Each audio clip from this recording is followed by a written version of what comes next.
As you're aware, I'm Kathy Browers, resident of Rodney, and I just wanted to come before you tonight to take a few minutes of your time and tell you my story. On October 6th, a little over a month ago, I was backing out of a parking space at Bernie's in downtown Big Rapids. I didn't see the other car in my blind spot and backed into her. As it turns out, she is a student at Ferris State University. Even though we were on private property, I called 911 because there was no way to assess the amount of damage to her vehicle. We were fortunate to have Officer Eric Little come to the accident scene. He handled the situation professionally and had us on our way in about 20 minutes. I paid cash for the damage, which was minimal in the amount of $72 and less than my insurance deductible. Imagine my surprise when we received an invoice in the mail from a company called Cost Recovery Corporation for $301.55. It was a bill for services rendered by the Big Rapids Department of Public Safety. The invoice covers a minimum time period of 30 minutes and was broken down as follows. One police vehicle, $154.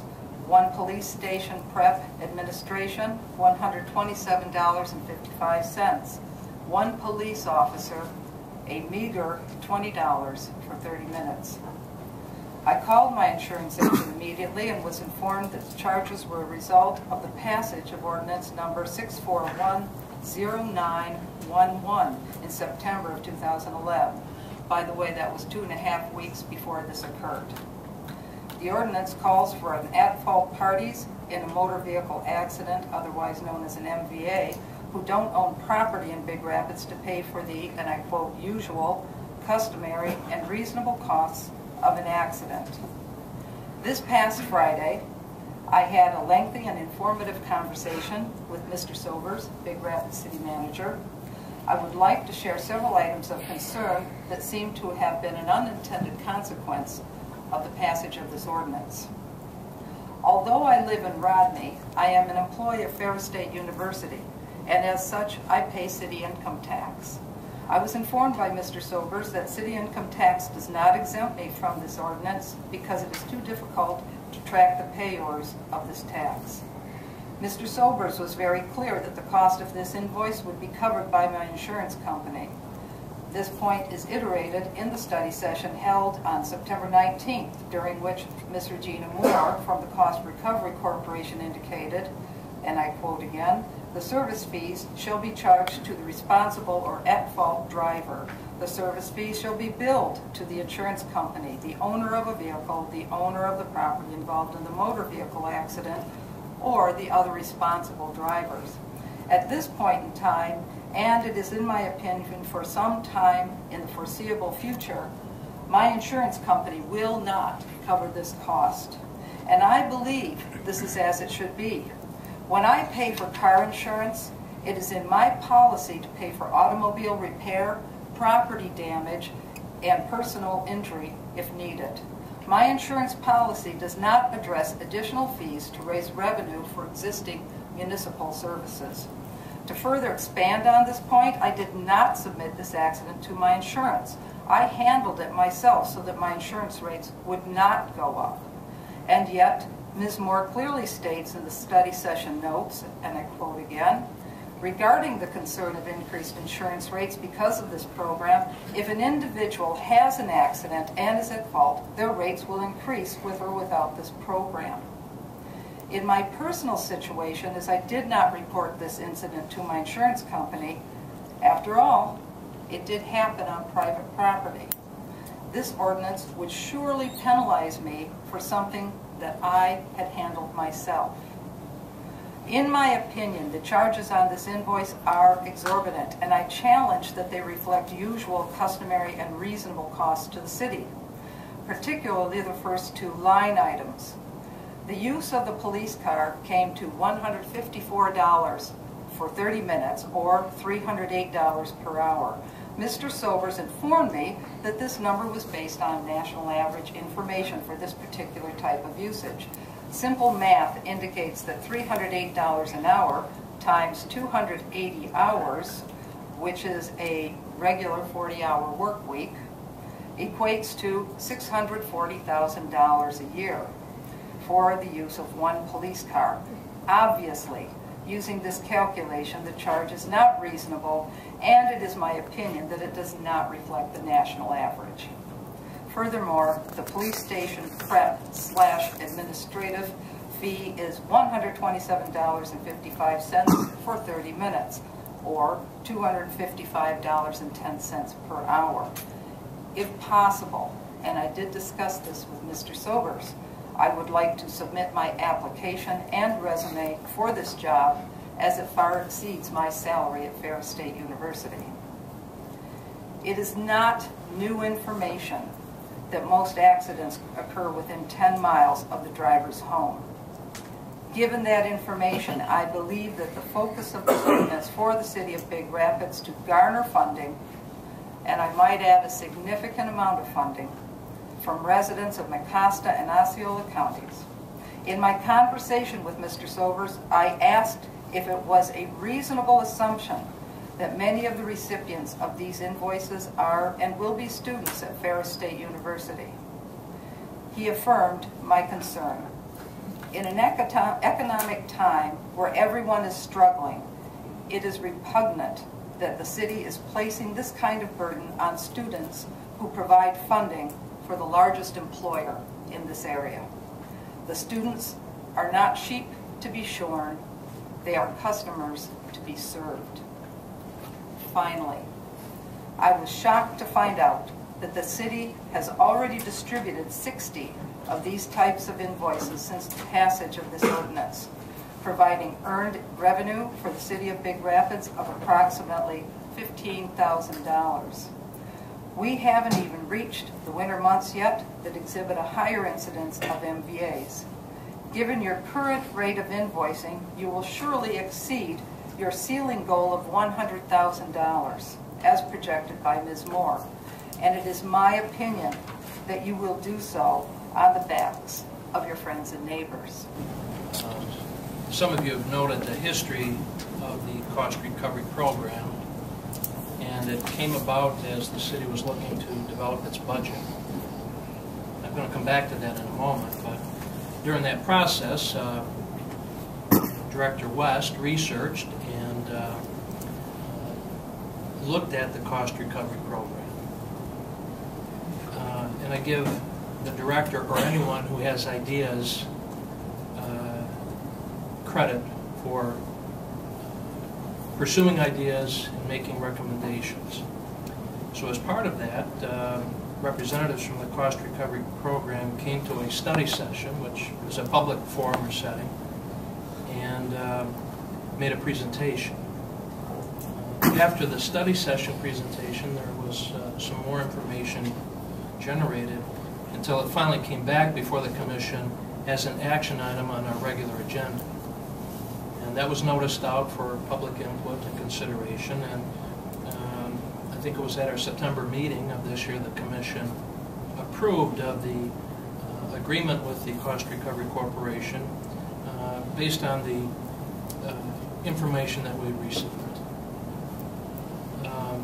So again, its genesis came about as we were reviewing the budget, and during the budget process, I think a figure of $100,000 was estimated that a program like this could generate.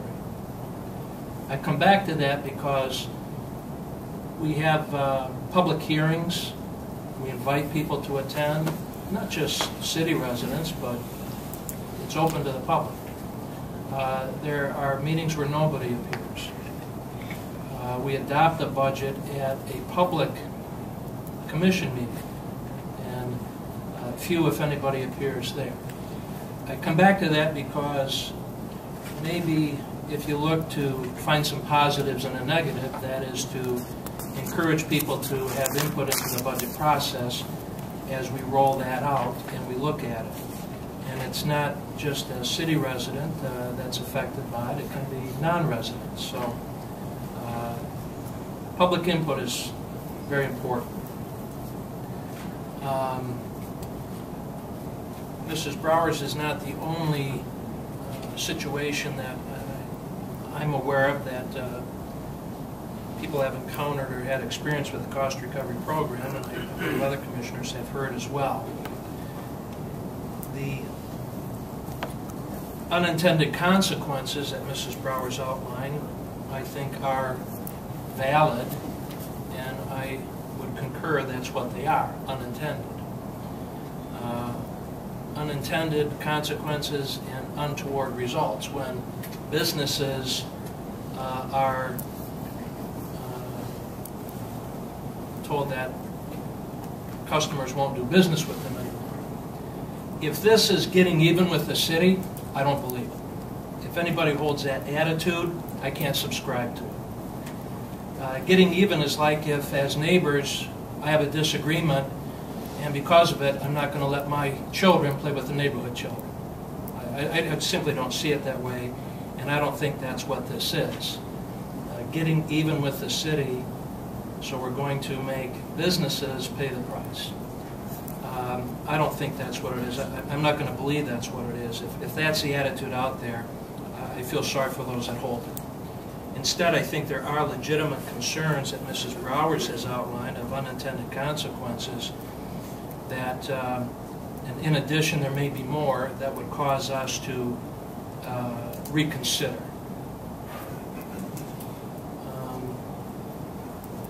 And what I'm going to direct the city manager to do is inform the Cost Recovery Corporation that the city will be suspending the program at this time. And if that means no bills are submitted to it and there's no collection activity that occurs, that is the direction and instruction to the city manager. And I would ask Mr. Sobers to copy the commission and on your communication to the Cost Recovery Corporation to that effect. In the interim, and while Director West is still with us, I would ask that we have some type of information or update in terms of the performance of the program to date. And Director, as part of that, if you could look to Mrs. Brower's outlined a list of unintended consequences, and Mr. Bleeker pointed to some as well. I don't know how accurately those will be reflected in minutes, but we'll have a record nonetheless. And Mrs. Browers, I have some communication from you. I don't have the detailed information that you read from the podium. Maybe if you made a copy of that available to us, in particular to Director West, I'd ask him to look into those questions as well as we get an update into the performance of the program to date. We can disagree, and I think as reasonable and respectful adults we can. I still believe the rationale behind the cost recovery program has merit. Its practical application may have the unintended consequences. So, again, I'd ask Director West to, within the time remaining, and maybe by, I'm just thinking of scheduling here, if by the first of the year. I know we have one more regular commission meeting this month. The holidays are upon us, but some report on the performance to date, and if you could look to address some of the unintended consequences we heard about from Mrs. Browers and Mr. Bleeker. I'm also going to ask that Mr. West's replacement to review the program once we hire. And I would ask the incoming director to offer his or her opinions and recommendations to the Commission about the cost recovery program. I think that would be prudent for the Commission to do. If it continues or not, I think it's something that, again, in a sense, had its genesis in public safety, so I would invite the incoming Director of Public Safety to review the program and make recommendations to the Commission. Now, that may not come until January or February because of the timing, but again, this program will be suspended until then and until further notice. And then we will hear from the new director his or her recommendations in regard to it.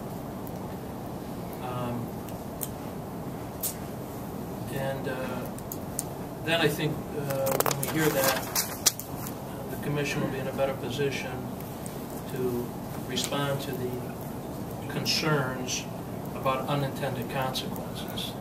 This is not about getting you. So, with that in mind, Mr. Sobers, are you clear? Yes, sir. Director West, are you clear? Do any of the individual commissioners have anything they would like to add or say or comment on? All right. Mrs. Browers, I appreciate you bringing this to our attention. I told you that in some email communications. If you would be so kind as to leave a copy of your written statements tonight for us to look at. And I'll try to make it a personal point to get back to you, Mrs. Browers, with updates, but I would invite you and any other member of the public to try and stay tuned for further developments. And I do appreciate bringing it to the Commission's attention. The Commission looked at this, the Commission adopted it. It's a Commission's responsibility. Okay? It's not a business person's responsibility, it's not our neighbor's responsibility, it's a Commission's responsibility. Okay? And I do appreciate, again, you bringing it to the attention of the Commission.